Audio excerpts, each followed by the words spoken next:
Então, tudo bom com vocês? Espero que esteja tudo bem. Estamos aqui para fazer a segunda parte dessa resenha do livro Quem é Jesus? Então vamos lá, já entrando no nosso tema aqui, nós vamos falar sobre a lei da primeira menção, a qual nós já falamos na primeira parte dessa resenha.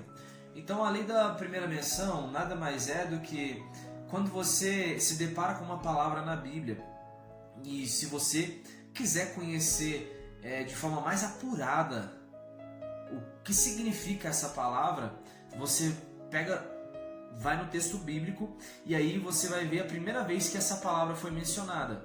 E aí você vai ter maior entendimento do que isso significa, do que essa palavra significa.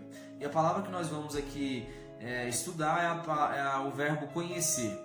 E a primeira vez que o verbo conhecer ele é mencionado, fala de quando Adão ele conheceu a sua esposa Eva. No contexto bíblico aqui, está falando sobre conhecer, sobre ter uma relação sexual. Adão ele conheceu a sua esposa e isso quer dizer que ele teve relações com ela e teve filhos. Mas a Bíblia também diz que o ato sexual, o relacionamento sexual, ele só é permitido dentro do casamento. Porque agora duas pessoas eles se proporam a ter uma aliança. E uma aliança ela não é desfeita assim por qualquer coisa. Uma aliança ela é eterna. Assim como Deus fez uma aliança conosco, uma aliança eterna, assim nós também temos que entender o casamento. Porque o casamento não é algo que foi criado pelo homem, foi criado por Deus.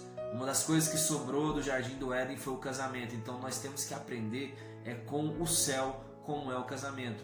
E o conhecer aqui, entendendo melhor agora o significado desse verbo, dessa palavra, conhecer, está falando sobre intimidade, sobre um homem e uma mulher, que eles se tornam uma só carne. Então se eles se tornam uma só carne, agora eles não têm mais segredos, eles não têm mais nada que ficar oculto, né? Todos dois, eles são assim, pessoas que eles conseguem compartilhar todo tipo de emoções, né? Não existe mais um ou outro, agora eles são somente um. É uma intimidade profunda. Então, o que isso quer dizer?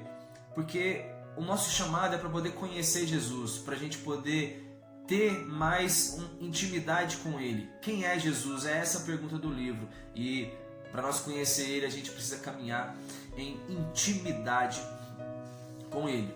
O autor também, agora ele vai falar sobre a questão dos coraitas. E agora vem um pouquinho de história aqui, porque os coraitas descendem de Corá. Quem foi Corá? Corá foi aquele homem que junto com alguns outros homens, eles saíram do Egito e aí eles agora estavam caminhando com Moisés. Moisés tinha libertado o povo. Só que o que acontece? Deus falava com Moisés e Moisés passava as informações de Deus para o povo. Só que agora Corá e alguns outros, eles começaram a reclamar com Moisés dizendo: olha, Deus também fala conosco, nós também queremos liderar. E Moisés diz assim: não, então deixa eu falar com Deus e aí depois a gente vê o que acontece. E aconteceu que no outro dia, Corá, um buraco na terra, se fez um buraco na terra e ele foi sugado por esse buraco. Todos os 250 outros revoltosos que estavam com ele, eles foram soterrados ali no meio do deserto, não tiveram direito a nenhum enterro, simplesmente eles foram sugados pela terra ali. E Corá desapareceu, mas ele deixou filhos. Então esses filhos agora, eles desenvolveram alguns salmos, eles escreveram alguns salmos. A Bíblia é composta de 150 salmos, a qual Davi escreveu 73, depois você vê Asaf, Etan, Remã, escreveram outros, Moisés também escreveu alguns salmos, e você também vai ver que os coraitas, os filhos de Corá, eles escreveram alguns salmos.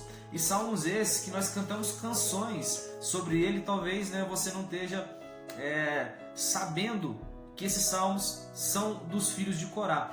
E a música Faz Chover do Fernandinho, assim como a costa anseia por águas, como terra seca, enfim, você vai ver que essa música ela é um salmo dos filhos de Corá.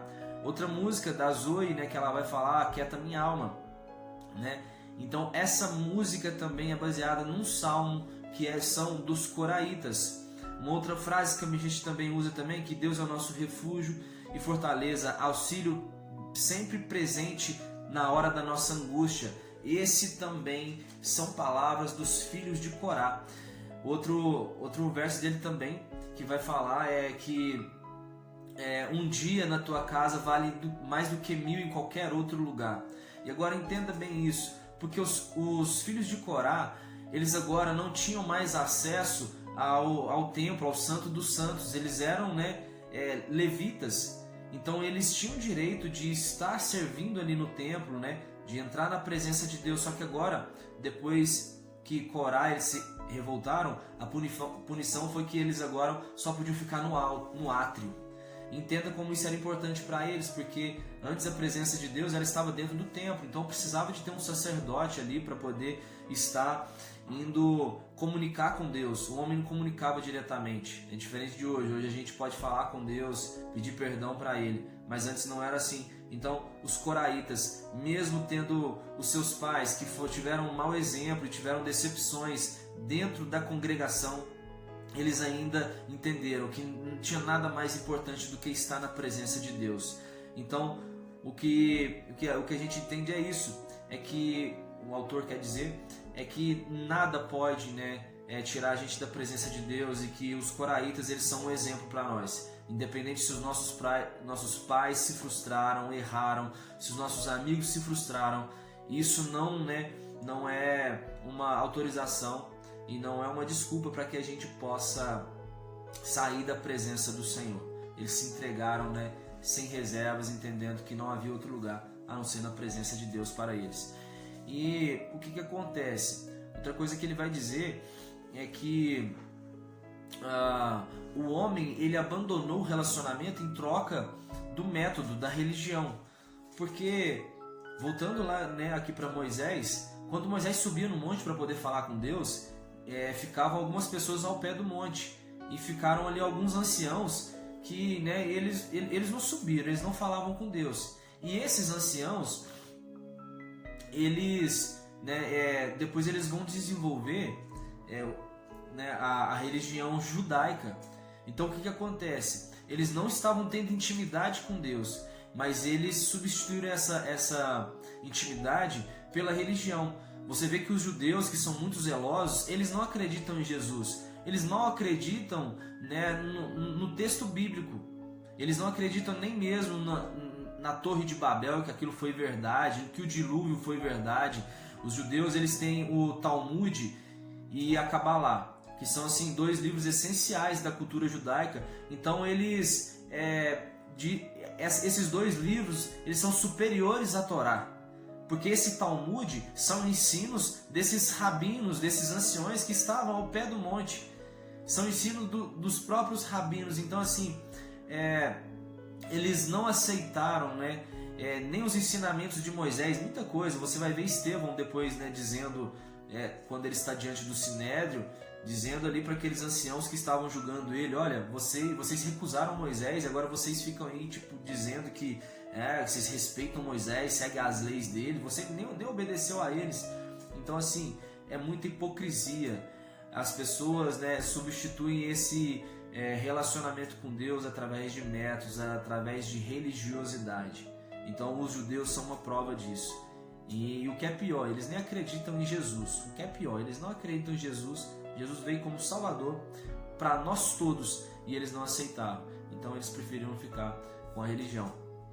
Outra coisa também que o autor vai dizer, que você vai ver ali no livro de Gênesis, ele vai dizer no capítulo 1, versículo 26, que Deus ele havia, vamos criar o homem, façamos o homem a nossa imagem e semelhança. E ele vai governar sobre a terra, sobre os animais. E o que acontece? No versículo 27, no 26 ele fala, vamos criar a nossa imagem e semelhança. Mas agora o 27 vai dizer o seguinte: e criou Deus o homem à sua imagem, a imagem de Deus o criou, homem e mulher o criou. Perceba que agora o homem não tem mais a imagem e semelhança, ele só tem a imagem. E o que o autor vai colocar aqui é o seguinte: nós temos só a imagem, mas nós não temos a semelhança. E o que ele quer dizer com semelhança? Quando nós estamos próximos de uma pessoa que a gente admira muito, a gente fica semelhante a essas pessoas, a gente copia os trejeitos delas, as falas que elas têm, porque a gente agora está muito próximo dessa pessoa e a gente está se tornando semelhante a ele. Então nós não herdamos a semelhança de Deus, mas a semelhança de Deus ela vem através da intimidade. Quanto mais próximos de Deus, mais semelhante a ele nós vamos ser. Então por isso que o nosso chamado, como no início aqui dessa resenha nós falamos, é para conhecer Jesus, e o conhecer se implica, né, em conhecer com intimidade, bem próximo mesmo, resgatar aquele convívio que era do homem, né, caminhando com Deus no jardim, né, todo dia, na viração do dia. Esse é o nosso chamado e essa é a forma da gente se tornar semelhante a Deus. Outra coisa que ele vai dizer, olha, conhecer e ser bastam. Né? Então assim, ele vai dizer sobre Jesus que ele já viu assim, ó, homens, né, lutando para ter dinheiro do próximo, a glória, o nome, o renome, o sucesso, mas o único que lutou para poder ter as nossas mazelas foi o Filho do Homem, Jesus. Então assim, se você conhecer que esse cara, ele não quis nenhum tipo de glória para ele, o que Jesus ele quis foi simplesmente morrer por nossos pecados. Sabe, ele pagou um alto preço e ele foi totalmente obediente ao Pai dele, ao Pai que é Deus que está nos céus. Então ele foi totalmente obediente, ele fez algo que nós não merecíamos. Então se você conhecer essa pessoa, entender o que Jesus fez por nós, que nós temos algo imerecido, não vai ser qualquer coisa que vai te tirar da presença de Deus. Não vão ser as pessoas que vão te magoar e você vai querer sair da igreja. Entenda, normalmente as pessoas vão para a igreja e são pessoas assim, que elas são rejeitadas às vezes pela sociedade, são pessoas com N problemas de caráter, pessoas que mentem, chegam na presença desse jeito, que, né, tinha costume de mentir, que são pessoas que traiu alguém, que tem um caráter totalmente deturpado. Então entenda que se você vai conviver com essas pessoas e, sabe, você vai precisar suportar, o seu caráter vai ser moldado. Você aprendendo a amar essas pessoas, você pode ter certeza que você vai estar mais próximo de Deus, porque a qualquer bem que você faz, esses pequeninos que vêm a mim, e pequeninos são aqueles novos que vêm na igreja, as pessoas que estão começando a conhecer Jesus e às vezes têm grandes problemas, e o nosso papel é amar essas pessoas, é suportar e não ficar acusando erros. Quando você entender quem é Jesus na sua vida, se você conhecer Ele, isso vai bastar. Para fechar aqui, quero ler o Salmo 17, verso 15, que diz assim: eu, porém, na justiça contemplarei a tua face quando acordar, eu me satisfarei com a tua semelhança. Toda essa satisfação está em nos relacionar com Deus e ser semelhante a Ele, ser achado nele. O nosso prazer tem que estar em conhecer Jesus, estar mais próximo dele.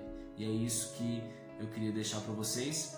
Agradeço você estar acompanhando aqui o canal, né? Deixe o seu like aqui, o seu comentário, compartilhe o vídeo, né? Se você estiver gostando. E eu quero muito, muito mesmo que essas resenhas venham edificar muito a sua vida. Bom, muito obrigado, Deus abençoe, fiquem com Deus, tchau.